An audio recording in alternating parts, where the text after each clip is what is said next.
नमस्कार साथियों, हमने कल एक नई शुरुआत की थी। उस शुरुआत का आज दूसरा दिन है। तो आइए साथियों, आज हम इस प्रश्नोत्तरी प्रश्न में हम आइए जानते हैं नए सवाल।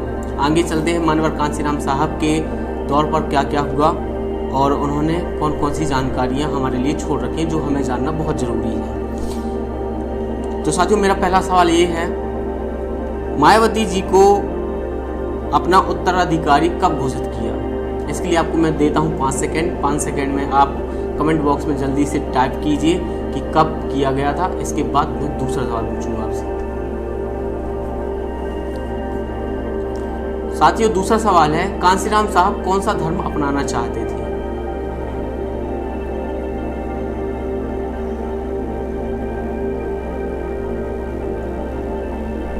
साथियों, तीसरा प्रश्न है, कांशीराम साहब को कौन सी बीमारी हो गई थी?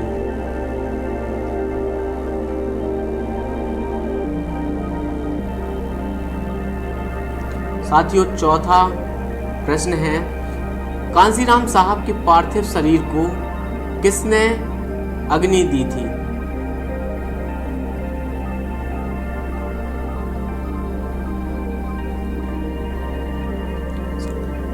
पांचवा प्रश्न, भारत के किस प्रधानमंत्री ने मानवर श्री कांशीराम साहब को यह कहा, यह हमारे समय के सबसे महान समाज सुधारक हैं?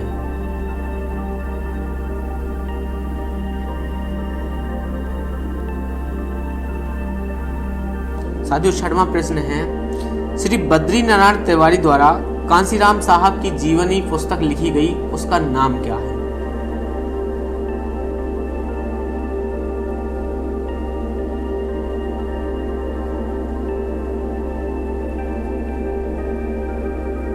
साथियों, सातवां प्रश्न है, मानवर कांशीराम जी की स्मारक पार्क का नाम क्या है और कहां बनी है?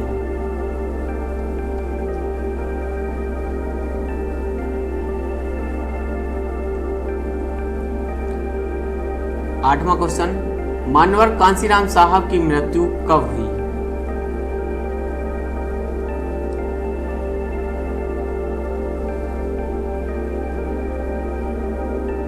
नौवां क्वेश्चन, मानवर कांशीराम साहब की मृत्यु के समय उनकी उम्र क्या थी?